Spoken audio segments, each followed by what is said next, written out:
좋은 아침입니다. 성도 여러분. 5월 9일 토요 묵상의 말씀입니다. 저는 이번 한 주 동안 KAPC 총회 참석을 위해 출타해서 돌아왔고요. 다시 우리 아침 묵상의 말씀을 시작하도록 하겠습니다. 오늘 함께 같이 묵상할 말씀은 창세기 11장 10절부터 32절, 흩어진 세상 속에서 시작된 희망의 부름이라는 말씀으로 이 아침 함께 같이 은혜를 나누기를 원합니다. 셈의 족보는 이러하니라. 셈은 100세 곧 홍수 후 2년에 아르박삿을 낳았고, 아르박삿을 낳은 후에 500년을 지내며 자녀를 낳았으며, 아르박삿은 35세에 셀라를 낳았고, 셀라를 낳은 후에 403년을 지내며 자녀를 낳았으며, 셀라는 30세에 에벨을 낳았고, 에벨을 낳은 후에 403년을 지내며 자녀를 낳았으며, 에벨은 34세에 벨렉을 낳았고, 벨렉을 낳은 후에 430년을 지내며 자녀를 낳았으며, 벨렉은 30세에 르우를 낳았고, 르우를 낳은 후에 209년을 지내며 자녀를 낳았으며, 르우는 32세에 스룩을 낳았고, 스룩을 낳은 후에 207년을 지내며 자녀를 낳았으며, 스룩은 30세에 나홀을 낳았고, 나홀을 낳은 후에 200년을 지내며 자녀를 낳았으며, 나홀은 29세에 데라를 낳았고, 데라를 낳은 후에 119년을 지내며 자녀를 낳았으며, 데라는 70세에 아브람과 나홀과 하란을 낳았더라. 데라의 족보는 이러하니라. 데라는 아브람과 나홀과 하란을 낳고, 하란은 롯을 낳았으며, 하란은 그 아비 데라보다 먼저 고향 갈대아인의 우르에서 죽었더라. 아브람과 나홀이 장가들었으니 아브람의 아내의 이름은 사레며, 나홀의 아내의 이름은 밀가니 하란의 딸이요, 하란은 밀가의 아버지이며 또 이스가의 아버지더라. 사레는 임신하지 못함으로 자식이 없었더라.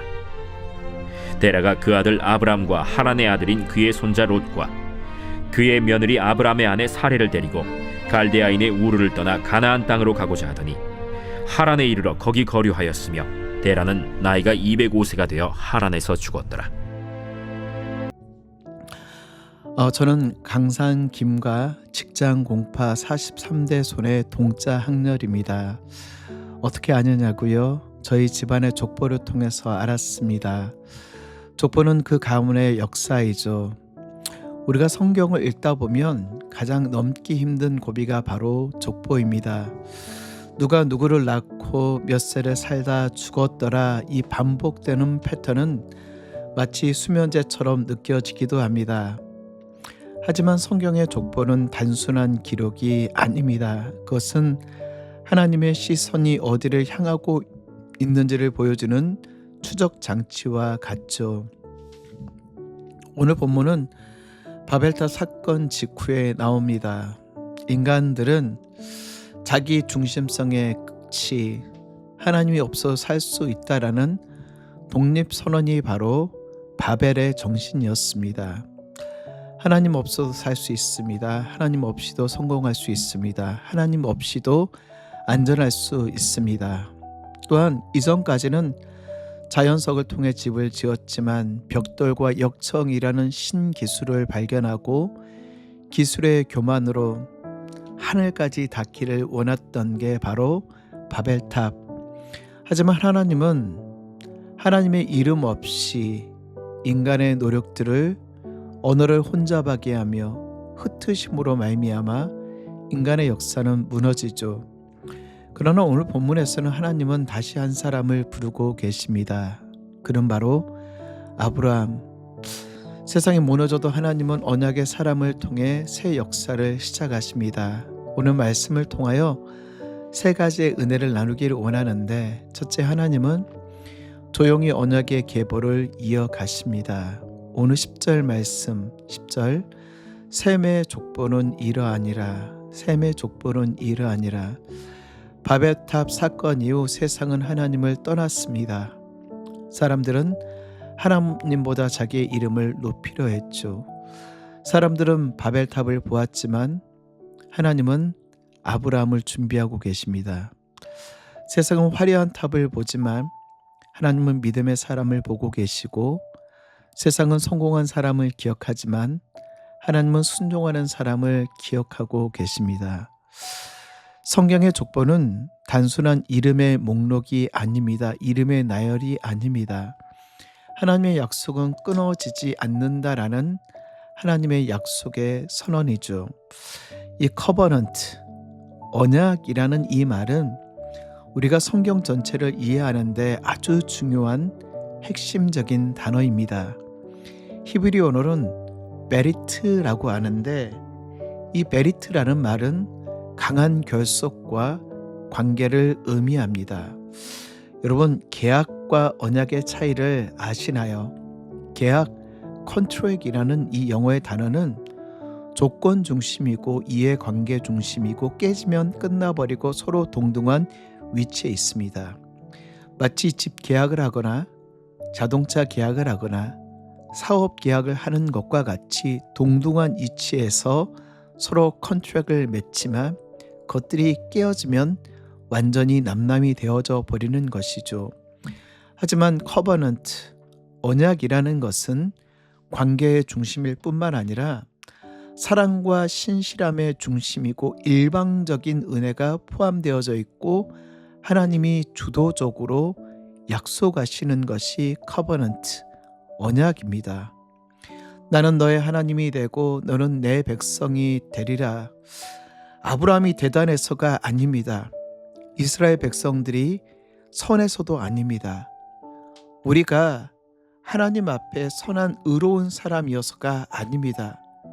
이 커버넌트, 베리트, 언약이라는 것은 하나님께서 일방적으로 맺어주시고 너는 나의 백성이며 나는 너의 하나님이 되겠다. 바로 창세기 11장은 바벨탑 사건 이후에 인간의 실패를 보여주죠. 그러나 하나님은 셈의 족보를 통하여 아브라함까지 이어가십니다. 왜요? 하나님은 언약을 포기하지 않으시는 하나님이시기 때문에 세상은 무너져도 하나님의 약속은 결코 무너지지 않습니다. 인간은 실패하지만 하나님의 구원의 계획은 계속되어집니다. 그래서 족보는 단순한 이름의 목록, 이름의 나열이 아니라 하나님의 언약은 끊어지지 않는다는 증거이죠. 사랑하는 성도님, 이게 바로 은혜입니다. 우리가 흔들려도 하나님은 흔들리지 아니하시며 결코 커버넌트, 베리트, 언약의 줄을 놓지 않으시는 하나님. 두 번째는 인간은 점점 약해지지만 하나님의 은혜는 계속되어진다는 사실입니다. 오늘 족보를 보면 아주 이상한 점이 있어요. 노아 이전의 사람들은 수백 년을 살았습니다. 노아 이전의 족보를 보게 되어지면 아담은 930세, 셋은 912세, 에노스는 905세, 마할랄엘은 895세, 무드셀레는 969세. 가장 적게 산 사람이 에녹 365세.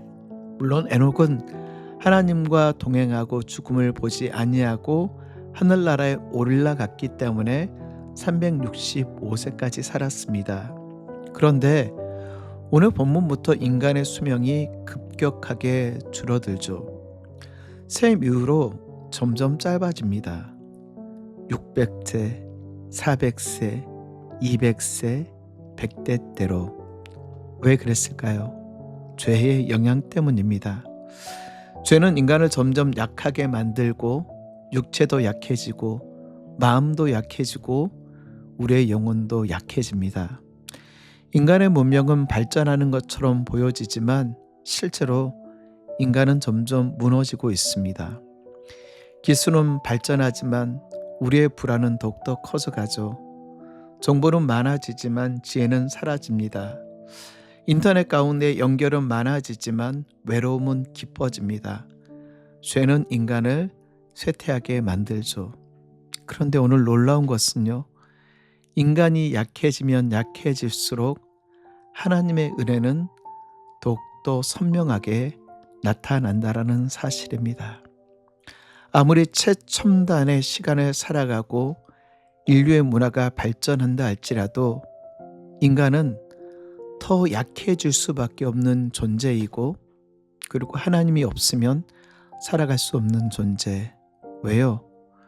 우리는 아담아, 흙으로 만들어진 존재이며 루아, 흐, 하나님의 생기로 만들어진 존재이기 때문입니다. 제가 이번 한 주 동안 총회를 참석하며 여러 목사님들을 만났는데 많은 목사님들의 질문이 그거였습니다. 목사님, 뉴욕의 목회 상황은 어떠시나요? 필라델피아의 목회 상황은 어떠시나요? 캘리포니아의 목회 상황은 어떠시나요? 모두 다 힘들다고 이야기합니다. 교회는 점점 약해지고 젊은 사람들은 교회를 떠나고 교회는 점점 노령화되어져 가며 교회는 점점 힘들어져 간다라고 이야기합니다. 그런데 여러분, 종교개혁 이후에 기독교는 단 한순간도 안 힘들었던 적이 없습니다. 우리가 살고 있는 미국이나 한국, 최근 들어 몇십 년 동안에 안정적인 것처럼 보여지지만 종교개혁 이후에 교회는 단 한순간도 안 힘들었고 박해와 이업 속에 살아가지 않았던 적이 단 한 번도 없습니다.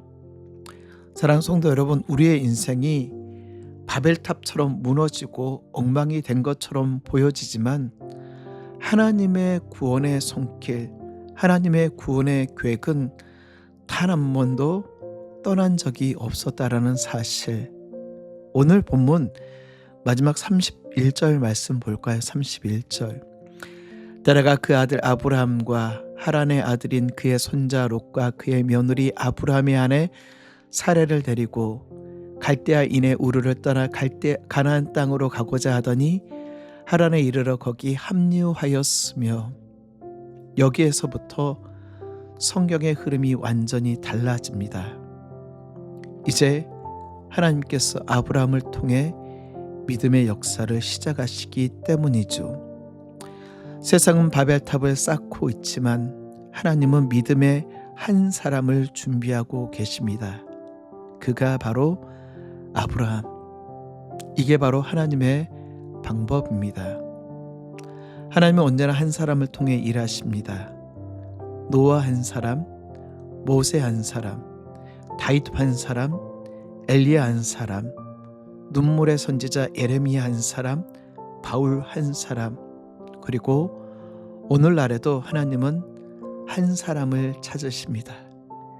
교회의 부흥도 한 사람으로부터, 가정의 회복도 한 사람으로부터, 민족의 변화도 한 사람으로부터, 한 사람만 변하면 됩니다.